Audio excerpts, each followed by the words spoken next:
We are here today with Pulitzer Prize winner and Rutgers alum Junot Diaz. Junot, can you start by telling me a little bit about yourself? Yeah, I'm Junot. I'm class of 92, Rutgers, and grew up right down this road, right outside of Perth Amboy in Parlin, and real nice to be back on campus. It's good to have you. How has your day been so far? Easy, just drove down from Boston, got very little traffic, so I'm excited. That's great. So are you ready to take a trip down memory lane on College Avenue? I feel like I'm already started. Let's do it. Let's do it.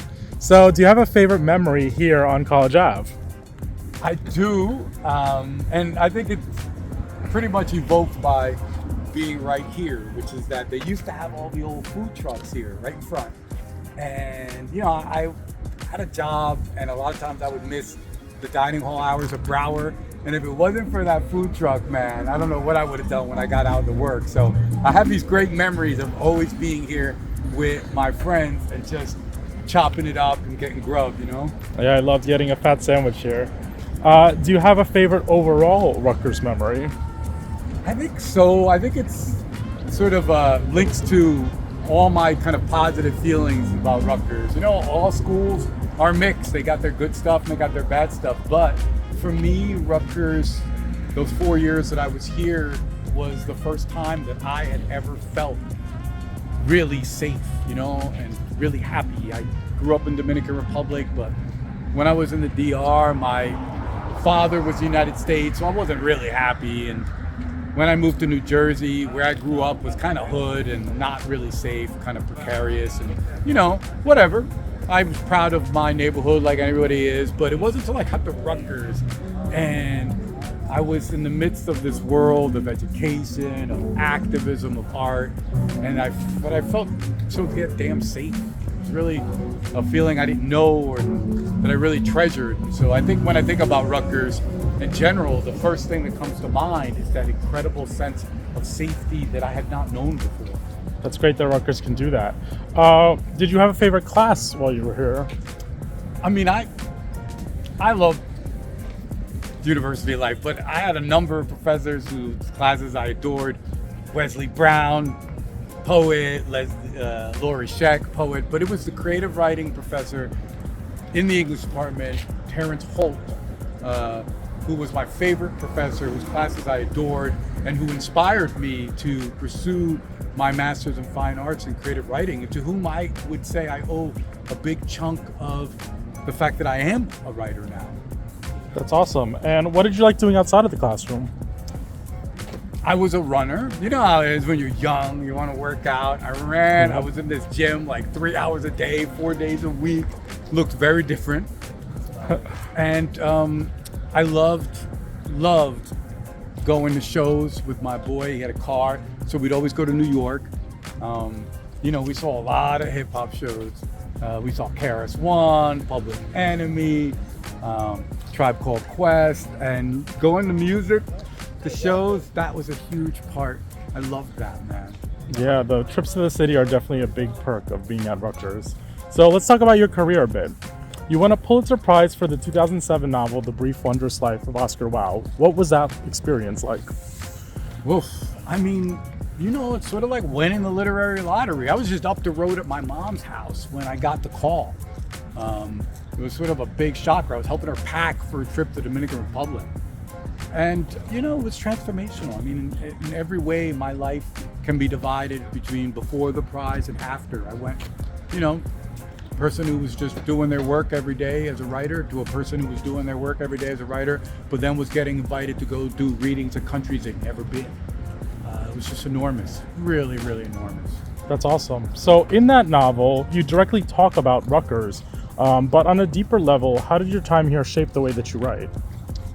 I think Rutgers really gave me my first sense of the larger world. I grew up in a neighborhood that wasn't all that open, that, whatever, had its perks, but I didn't know anything about activism, which I've got involved in. I didn't know anything about this intellectual life that one gets exposed to at the university level.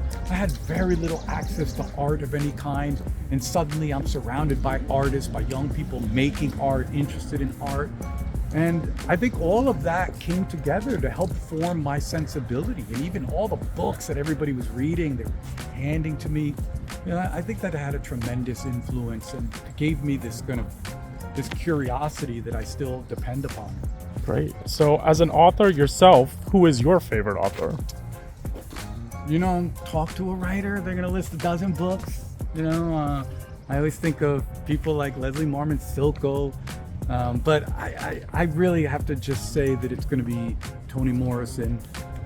She was just teaching up the road when I was here, and she had an seismic influence on me as an artist, especially someone from the African diaspora. And, I don't think we have begun we can't even calculate how important Morrison was to American letters, to African diasporic letters. The radiance of her genius, it's just hard to kind of put to words, and what she showed me as an artist, how important it is to implicate oneself in the art, and to ask the kinds of questions of oneself that don't let you sleep easy. These were great challenges that she raised in me, in which I still attempt to be even slightly equal to. That is a very strong choice. Where else do you draw your inspiration from? Well, I come from a big family. I grew up in a neighborhood which wasn't sort of a kind of a Levittstown sort of atomized place. People were on top of each other. I could hear my neighbor's biz from 3 neighbors down, because you could just hear it all. I think that had an enormous influence. I'm still drawing upon my childhood in Santo Domingo. But there's also the fact that everything I've read, all the art that I've been exposed to, all the politics that have been meaningful to me, these things are like these 3 rivers that come together in the sort of delta that I would call my creativity. Yeah.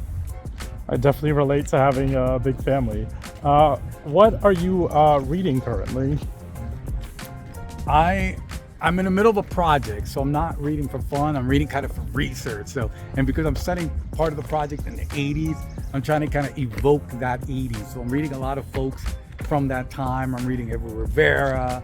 I mentioned Leslie Marmon Silko. She's there. Alice Walker is there. I'm going back and revisiting a lot of texts. Yeah. So that. Fair. And how do you balance telling an authentic immigrant story while knowing a lot of readers might not share that experience? I mean, a lot of the times I don't think my little particular immigrant story is all that authentic in the larger picture. And I think that helps, is to kind of put authenticity aside and remember that, look, you're just trying to connect with people. And sure, not everybody's an immigrant, but not everybody's from New Jersey either.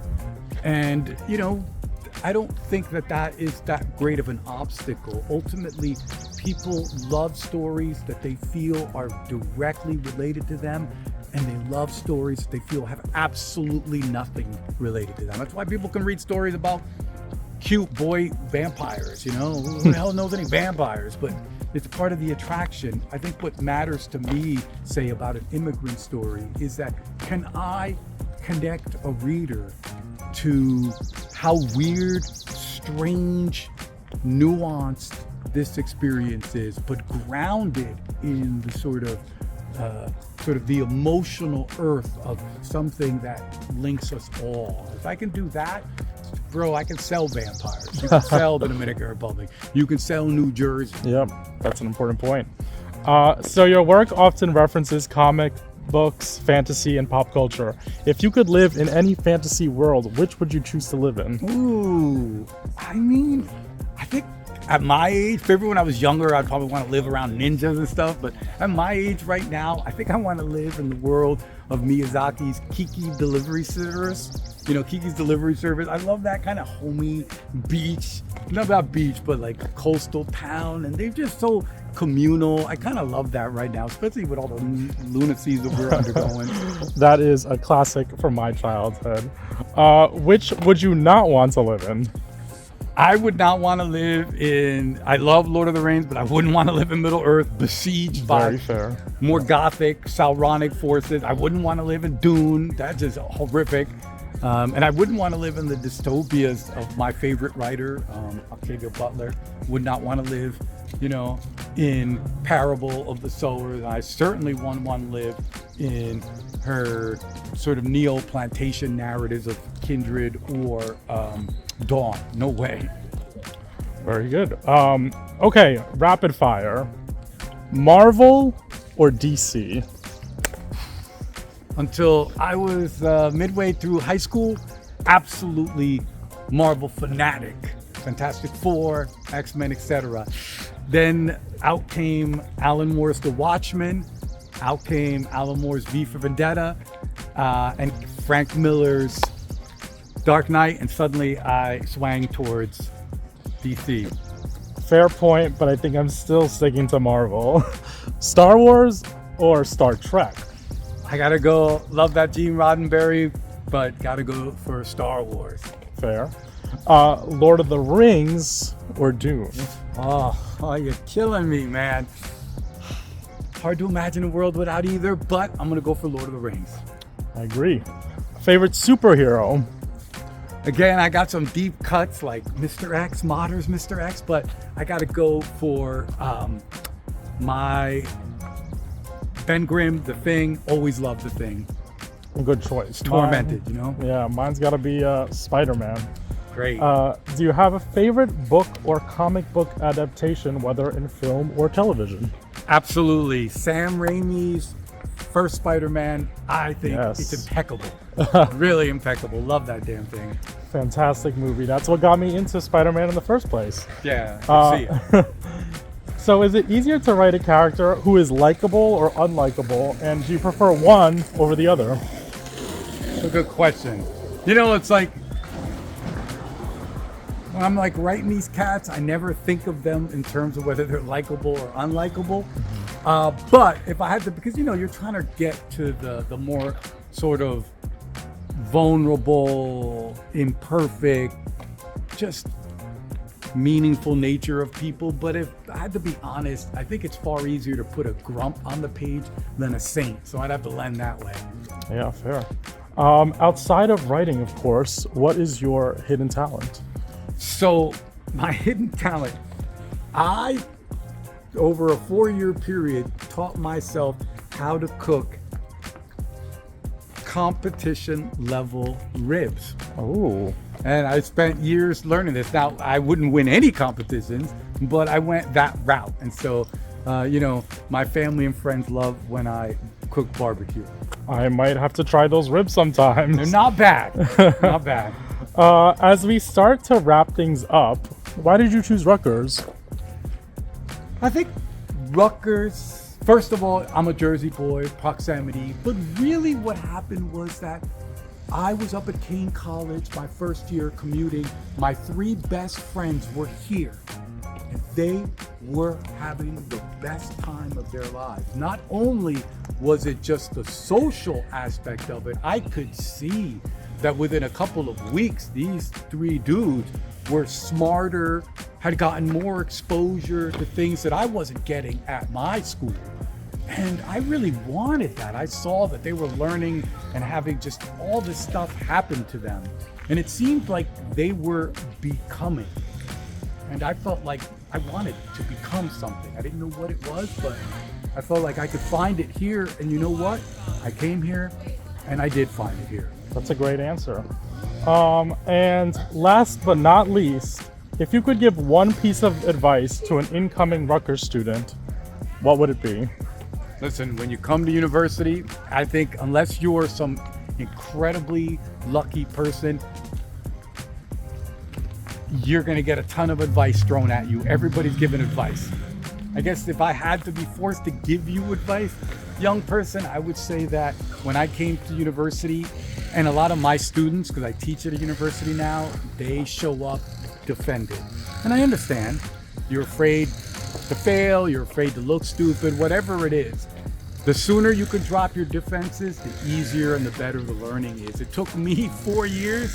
If you can do it sooner, I think it would help quite a lot, the experience. That's a great piece of advice. Junot, on that, thank you so much for joining us. Thank you for having me. Appreciate you.